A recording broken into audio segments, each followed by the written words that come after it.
The topic that we want to talk about today really stems from when we went to the industry last year. We went to some key opinion leaders in the industry.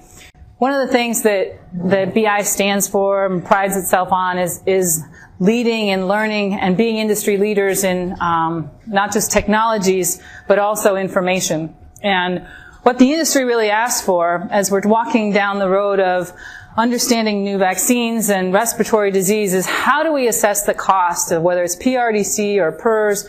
And we've actually worked on PRRS independent of the complex. And now the question is, how do we put it all together? Because we know that there's value and we know there's huge cost to when a pig has more than one disease at a time.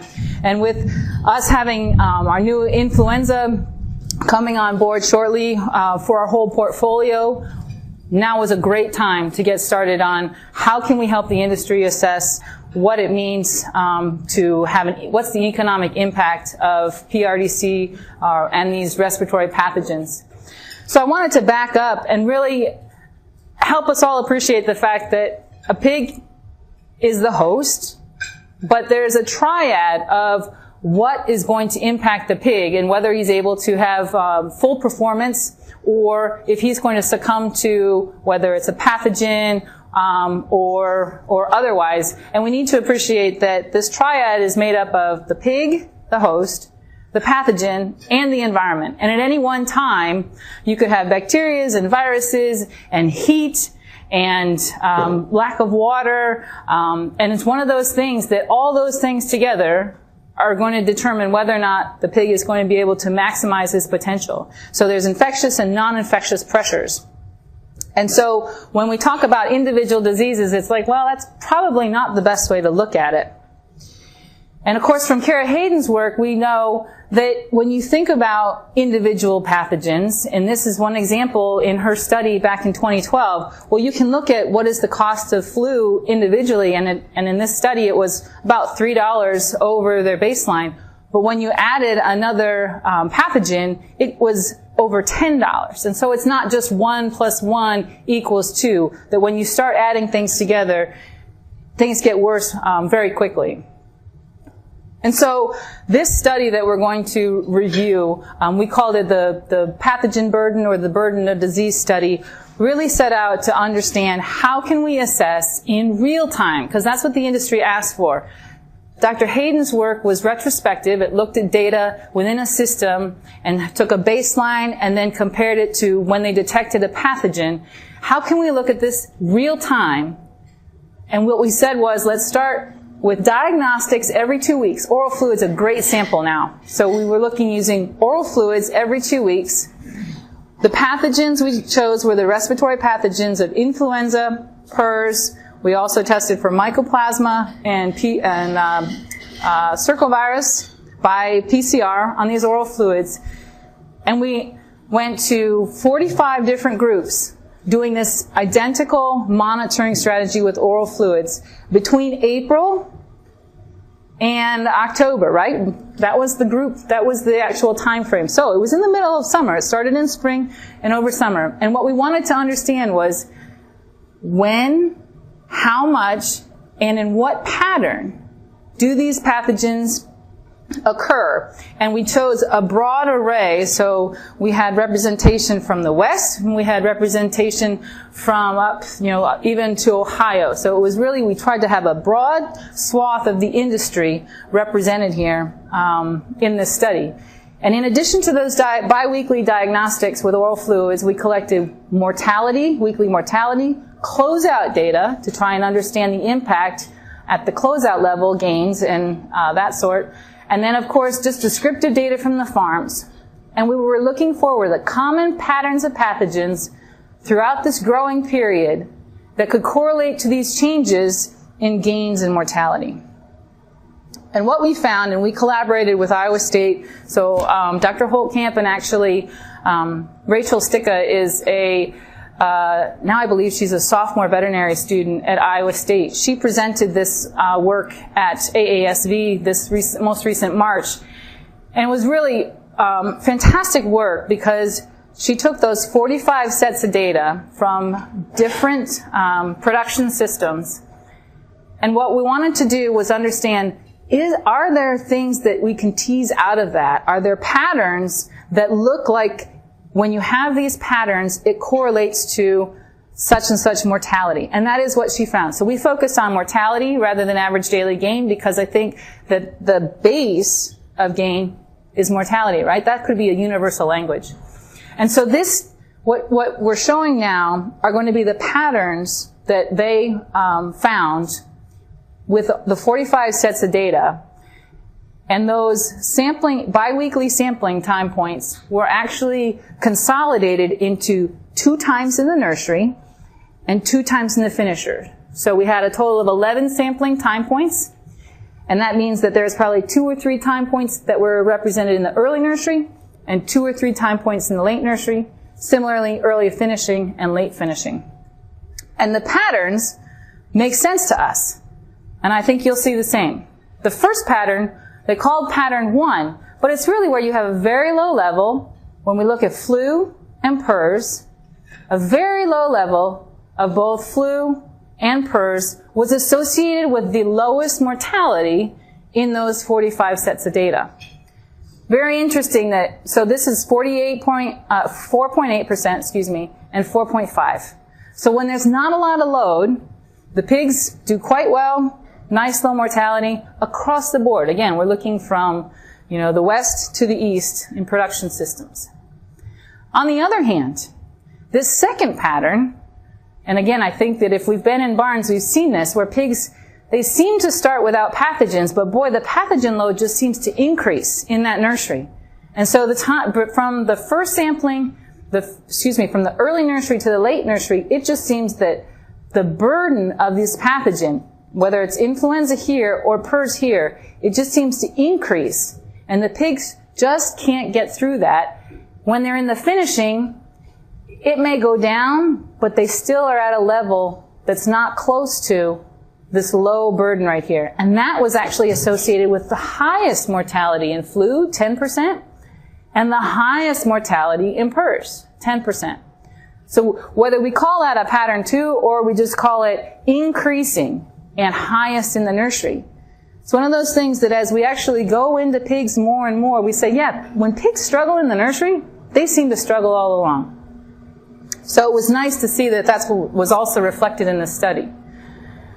This third pattern starts high. So again, we're PCR testing, so this is a PCR detection for influenza and PRRS. What we saw with pattern 3 was for flu, it started high, so there was a lot of burden of influenza detected, but there really weren't any additional challenges after that.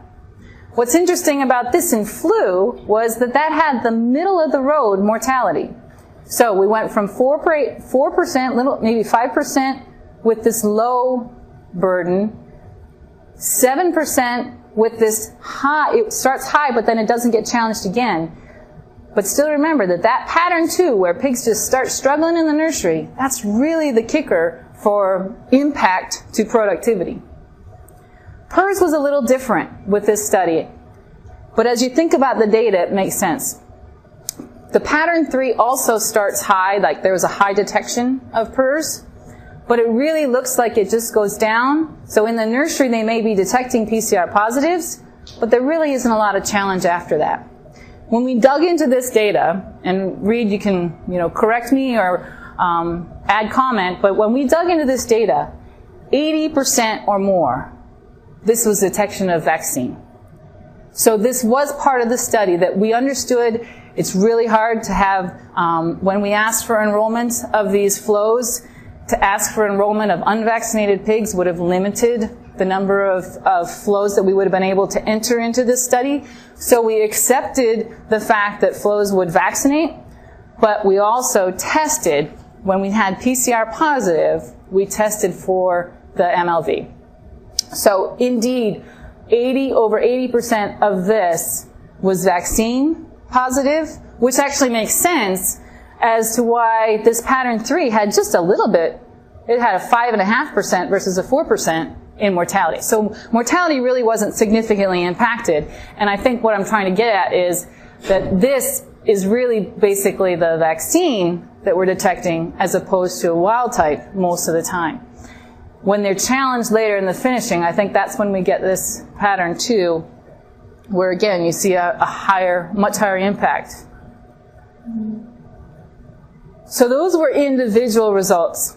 And this was the analysis, and I don't want to get into too much detail, but the poster goes through it as well. This is a k-mean clustering. So k means clustering analysis of the data. So it was actually analyzed using this package. And what you can do with k-means clustering is say, okay, if I have one pathogen, how does that compare to having both pathogens, right? So now we're getting into what Kara Hayden's work was every disease by itself was X, but then when you had 2 diseases together, it was much more than that. That's what we found here. So when you compared the flu patterns with the PRRS patterns, what you see is, yes, if you don't have much PRRS or much flu, the average mortality was around the 3.6. The number of the number of flows, by the way, represented is in the parentheses here. But when you have this pattern 2, where the disease is increasing in the nursery for flu, and it's increasing in the nursery for PRRS, that's when you really get hit with this mortality. So the data showed that the average mortality was 13.7%, and that was, again, we had 45 flows, so that's almost what? 20% of the herds. Is that right? 10? Yeah, about almost 20% of the data was in this pattern. So we could impact that if we can work with producers and help them understand how to better manage or mitigate these challenges that the pigs face in that nursery phase. So detection of both influenza and PRRS in the same pattern resulted in significantly worse mortality than any of the other patterns combined. If we go back to a NOM study from 2012, and I think this is called the pig, I'm trying to think of the name of the study, the routine survey that they give out every 6 years. This actually highlights exactly what we're talking about, is really focusing on what the producer feels is the biggest pain point. It's respiratory disease. And this was a survey asking which systems, so respiratory, failure to thrive, CNS, scours, lameness, respiratory in both nursery and in finishing was by and far the largest impacting factor. And when you go into the part 2 of that study, influenza is number 2. It was PRRS and influenza. So if we can actually address or help producers address how to get a grasp of the economic impact, and then how to better manage these pathogens early, not just when pigs start in the nursery, I think that the impact to the industry is going to be very significant. So the take-home messages from this study were that respiratory disease is reported as the #1 cause of mortality in the growing period, and there is significant impact, economic impact, because of lost productivity from mortality associated with these different patterns. The impact is more severe when the burden of pathogens, multiple pathogens at a time, occurs, and when it's high, and then it's also more severe when it happens in the nursery. Kind of makes sense. When you're out in the barns, again, if there's only one disease at a time, pigs tend to get through it. So my last slide before I turn over to Reid is really to look at this more holistically and say we've got the infection chain, and the infection chain basically says that nothing happens in a vacuum, and we know that our source herd and our gilt development and the sows all impact what happens in the farrowing house and when pigs go out into the nursery and finisher. Herd health doesn't start with this growing pig, and we really need to understand where those areas of risk are, and we need to start maximizing our immunity and minimizing that exposure so that the pigs can actually get to that performance and that optimized performance that we know that's what they're bred for, right? So Reid, if you don't mind. Can everybody hear me okay? Thanks, Christa. That was excellent. I'm just going to take a little trip back to PRRS a little bit, and Christa's talked a little bit about that. as it regards the co-infection model, and we're kind of focusing on the respiratory disease complex, in growing pigs. It's rare, I think, that pigs are exposed just to flu or just to PRRS. Typically in our industry, it's multifactorial. They're likely to be exposed to multiple respiratory pathogens. But let's just take a little time and take a trip back to PRRS. This slide just summarizes the economic impact analysis that was done by Dr. Daryl Holtkamp at Iowa State, 2010 to 2012, published in 2013. So let's take a look at that, and you've seen this before. So this is just a review. He reported that PRRS alone cost our industry $664 million a year, $1.8 million a day. Okay, now that's a big number. I think there's a pointer here. But what's really interesting, I think, to me and also the industry is that 55% of that number, that's a large number, but 55% of that is in the growing pig. Okay, now maybe a little bit different than flu in our U.S. industry. PRRS has a significant impact or a reproductive component. Okay, so 45% of that big number is incurred in breeding herds, and we know that. I mean, you hear about it, you read about it every day. The impact of PRRS in the breeding herd it's emotional, it's visceral. We hear about breeding herd breaks, abortion storms, each and every day, especially during what we would call the PRRS season. But we cannot forget that as bad as that is, even more of the costs incurred due to PRRS is in the growing pig. Okay? So we have to have kind of a two-pronged focus relative to PRRS control. Breeding herd and growing pig. All right? But the cost of PRRS in the growing pig by itself is significant. All right? 55% of all costs incurred due to PRRS is in the growing pig. Significant decrease in average daily gain, increase in mortality. A conservative figure from Daryl Holtkamp was $4.67 per pig. And I would argue that that's conservative. That's just PRRS alone. Just PRRS alone. Okay? Now, if we go backwards, and just kind of review where we've been as it regards to PRRS experience, our early focus with PRRS control methodologies were on the breeding herd. Okay, and that made sense. Okay, we learned by implementing that infection chain prevention chain, what Christa just talked about. The infection chain prevention chain methodology. I think that is so important. If you take nothing home today, take this home. We have to understand, and Christa said, I wrote it down, I loved it. When do we see the pathogen? How much of it do we see? And what pattern do we see it? That's what this is, the infection chain methodology. Relative to PRRS alone, we learned and understood from the early years, we had to understand where is PRRS in your system? Where is it actively circulating and infecting pigs, by phase of production? Okay?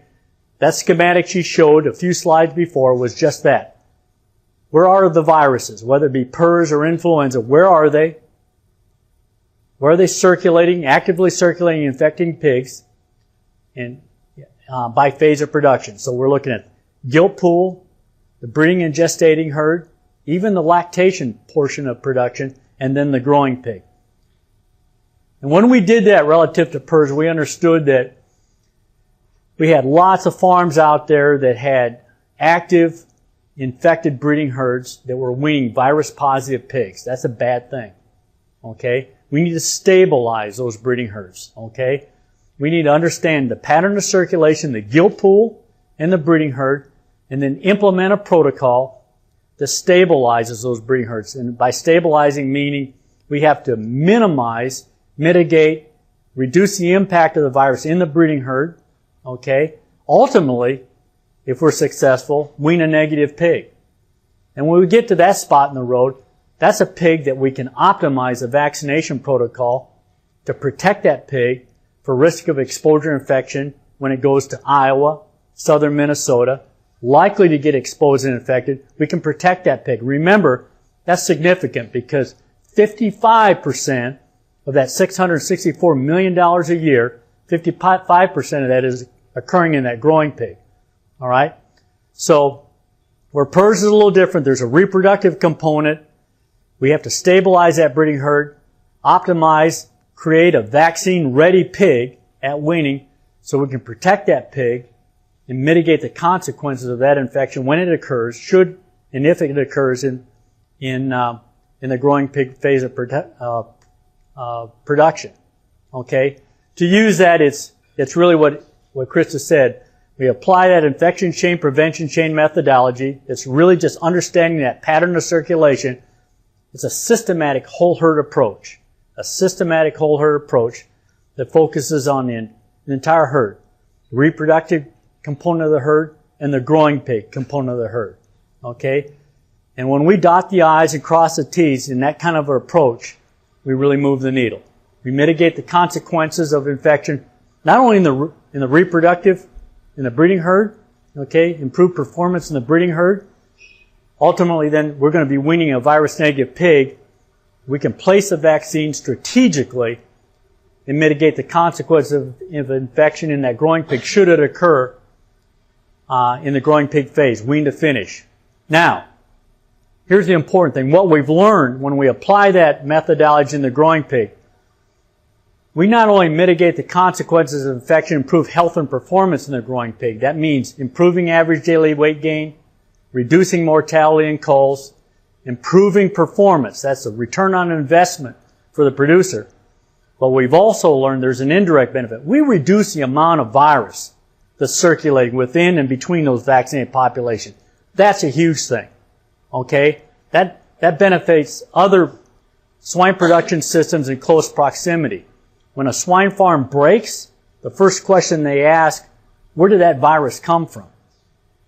You know, why did this happen to me? Where did that virus come from? Well, it probably came from another growing pig population, if it's in Iowa, that's in close proximity. Anything we can do to not only mitigate the consequences of infection, improving health and performance, but reducing the amount of challenge virus in that area, within and between vaccinated population, that's important. That's really moving the needle. The same thing applies with influenza. All right.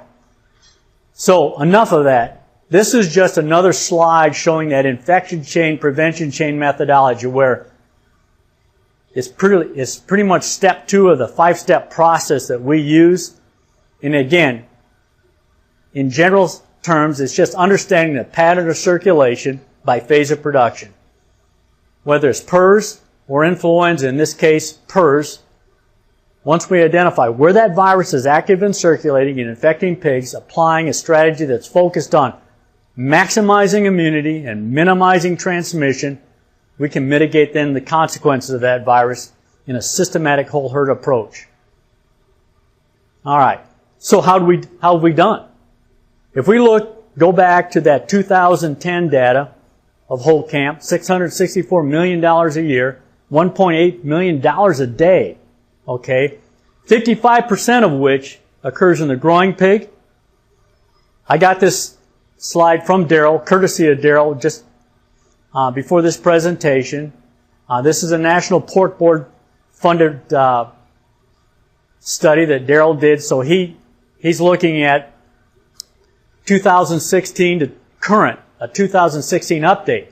The slide says it all. Since 2010, okay, since that last analysis, his new 2016 update says producers and veterinarians have reduced the impact of PRRS virus by over $83 million annually compared to the 2010 study.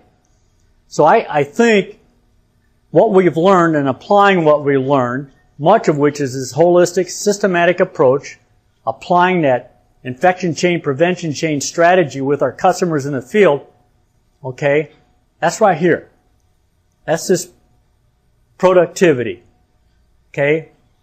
Producers and veterinarians applying what we've learned has reduced the impact by over $33 million annually compared to the 2010 study. We're making progress. Okay? But it's applying what we've learned. It's applying that infection chain, prevention chain strategy relative to PRRS, both in the breeding herd, but I think a hardline focus over the last several years in the growing pig. We cannot ignore the impact in the growing pig. Just improving health and performance, but minimizing and mitigating the amount of challenge virus that's out there in those growing pig populations that challenge other sites and production systems in close proximity. I'll hand it back to you, Christa.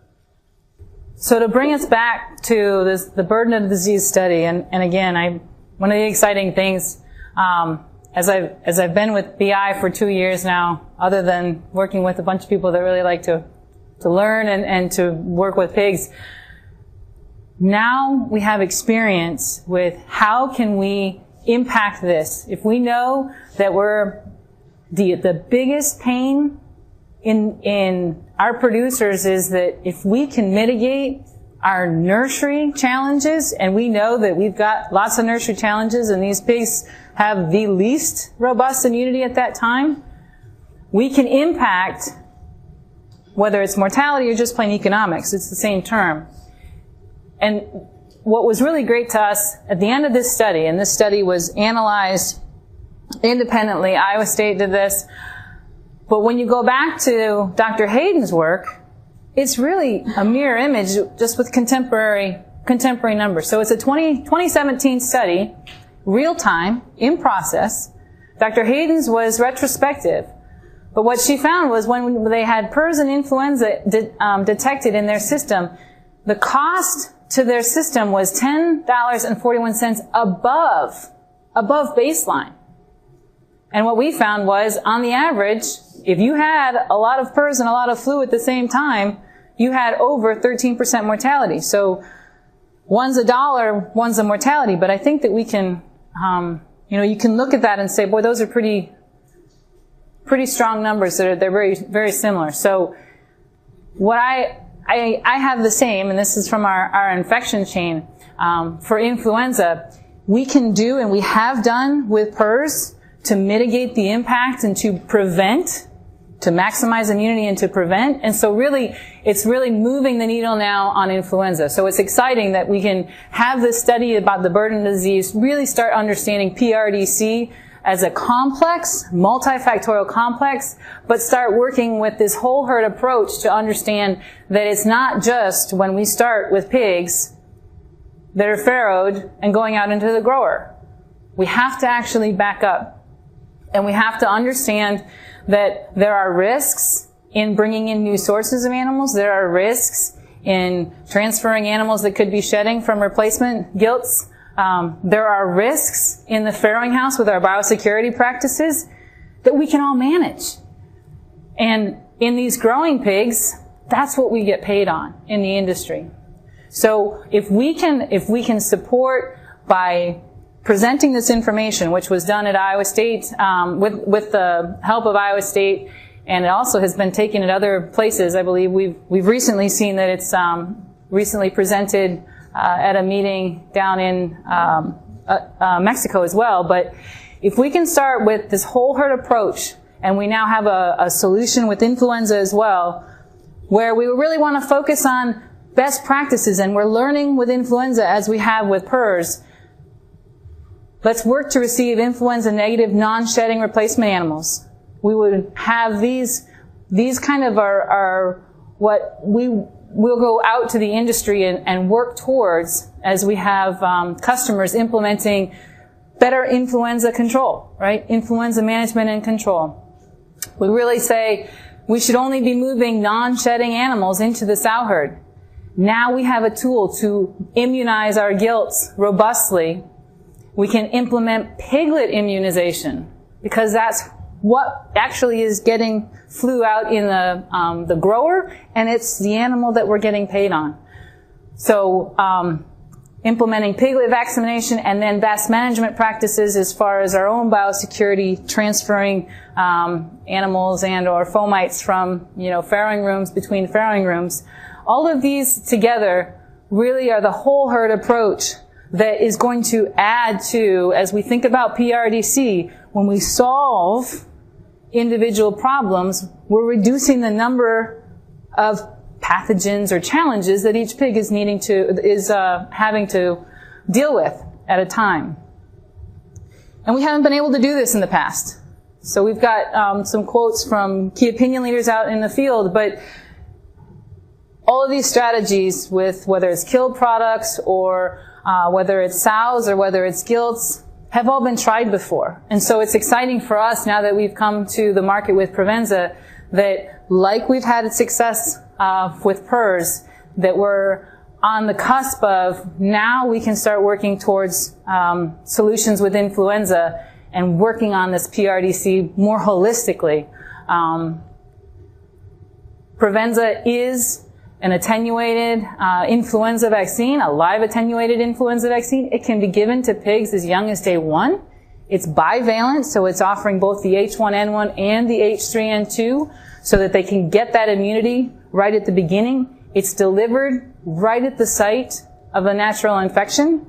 So for all of these reasons, it really, to me, is exciting that we came up for the industry with this the burden of disease, or the project that's really helping appreciate what the cost of these pathogens are, in combination in particular. And now we have solutions that we can go out and work towards improvements by focusing on the pig, using that whole herd approach.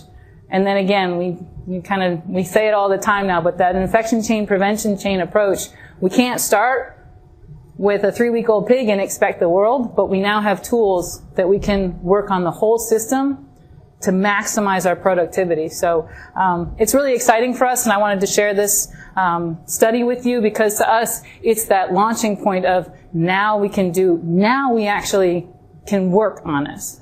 It's not in the, well, we've tried that before. This is totally novel, and we've got great people in the industry interested on this.